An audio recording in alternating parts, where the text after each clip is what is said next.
नमस्ते बच्चों, मैं आपकी शिक्षिका पूजा पाठक आज आपको इस वीडियो द्वारा हमारी जो कविता है हिंदी की, इनसे सीखो गाकर बताने वाली हूँ और इसका अर्थ भी आपको समझाने वाली हूँ। इस कविता के कवि हैं श्रीनाथ सिंह जी। और बच्चों, अब मैं ये कविता गाने जा रही हूँ, इसे आपको ध्यान से सुनना है। फूलों से नित हंसना सीखो, भौरों से नित गाना, फल से लदी डालियों से सीखो नित शीस झुकाना।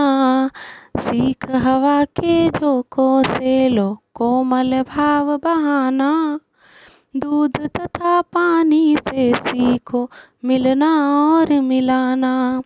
सूरज की किरणों से सीखो जगना और जगाना, लता और पेड़ों से सीखो सबको गले लगाना। वर्षा की बूंदों से सीखो सबका हृदय जुड़ाना, मेहंदी से सीखो पिस कर भी अपना रंग चढ़ाना। दीपक से सीखो जितना हो सके अंधेरा हरना, पृथ्वी से सीखो प्राणी की सच्ची सेवा करना। जलधारा से सीखो आगे जीवन पथ में बढ़ना, और धुओं से सीखो बच्चों ऊंचे ही पर चढ़ना। सतपुरुष के जीवन से सीखो चरित्र निज गढ़ना, अपने गुरु से सीखो बच्चों उत्तम विद्या पढ़ना। तो बच्चों, आज मैंने जो कविता गाई वो आपको कैसी लगी? चलिए मैं आपको उसका अर्थ बताती हूँ। यहाँ आपके सामने फूल है। फूलों से हमें क्या सीखना है? निज मुस्कुराते हुए रहना सीखना है। फूल हमें मुस्काना सिखाते हैं और भौरे हमें सदा गीत गाना सिखाते हैं। फूल हमेशा मुस्कुराते हैं और भौरे गीत गाते हैं। फल की जो डालियाँ होती हैं, उससे पहले देखिए यहाँ दूध का चित्र है। दूध और पानी का। दूध और पानी जैसे एक दूसरे से मिलके रहते हैं, वैसे आपको भी एक दूसरे से मिलके रहना है। फल की डालियाँ स्वतः झुकी हुई रहती हैं, लेकिन वो दूसरों को फल देती हैं और दूसरों को सुकून देती हैं, खुशी देती हैं। ये जो हवा के झोंके हैं, हवा के झोंके हमें अपने कोमल भाव बहाना सिखाते हैं बच्चों। और सूर्यदेव हमें क्या देते हैं बच्चों? स्वयं भी जागते हैं और दूसरों को भी जगाते हैं।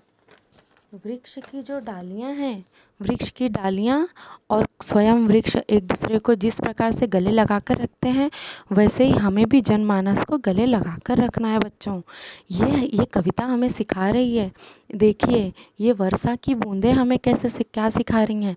वर्षा की बूंदें जैसे स्वतः धरती को ज्वाला से रहित करती हैं, उसी हिसाब से हमें भी वैसे रहना है।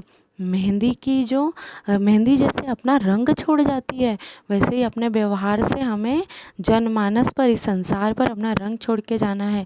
जैसे दीपक अपना प्रकाश चारों ओर फैलाता है, पूरे जग को प्रकाशमान करता है, उसी प्रकार हमें भी अपने व्यवहार से सबको प्रकाशमान करना है, इस जग को प्रकाशमान करना है। पृथ्वी जनमानस की सेवा करती है, पृथ्वी प्राणी की सेवा करती है, उसी प्रकार हमें भी पृथ्वी से सेवा का भाव सीखना है बच्चों। और यहाँ पर आपके सामने देखिए क्या दिया गया है, ये चित्र। यहाँ पे जी हाँ, जलधारा बह रही है। जलधारा एक बार आगे निकल जाए तो पीछे मुड़ के नहीं देखती है, वही हमें भी करना है। एक बार आगे बढ़ने के बाद पीछे मुड़कर नहीं देखना है। धुएं देखिए बच्चों, ये धुएं का चित्र है। धुएं एक बार ऊपर जाते हैं तो आसमान की बुलंदियों को छूते हैं, वैसे ही हमें विकास पथ पर आगे बढ़ते जाना है, आसमान की बुलंदियों को छूना है। और जो सत्य आचरण के महान पुरुषों मुनियों द्वारा बच्चों अपने चरित्र व आत्मा को पवित्र बनाना सीखना है हमें। जैसे यहाँ पे मैंने आपको महान ज्ञानी, महान संत श्री स्वामी विवेकानंद जी का चित्र दिखाया है।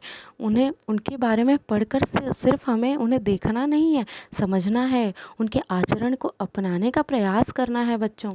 और जो अंत में इस कविता की जो पंक्ति दी गई है, इस कविता में अंत में जो पंक्ति दी गई है, अपने गुरुवर अपने शिक्षकगणों द्वारा उत्तम से उत्तम विद्या सीखना है, उत्तम से उत्तम श्रेष्ठ विद्या सीखना है। तो प्यारे बच्चों, आज मैंने जो भी कविता का अर्थ आपको बताया, जो हम लोगों ने कविता का अध्ययन किया, वो आपको कैसा लगा? इसके अलावा प्रकृति के विषय में बहुत कुछ बताया गया है, जो कि मैं एकदम संक्षिप्त में आपको बता रही हूँ। प्रकृति से हमें अपने जीवन का आशय सीखना है। बच्चों, प्रकृति हमें बहुत कुछ सिखाती है। प्रकृति हमारी माता, पिता, गुरु और ईश्वर द्वारा मिला हुआ अमूल्य वरदान है। तो बच्चों, यह कविता आपको कैसी लगी? इसे अच्छे से आप गाइएगा, कंठस्थ करिएगा और इसे समझिएगा। और यहाँ पर कुछ नवीन शब्द दिए गए हैं शब्द वाटिका में, उसे मैं आपको पढ़कर सुनाती हूँ। उसे आपको बाद में लिखना है, पढ़ना है।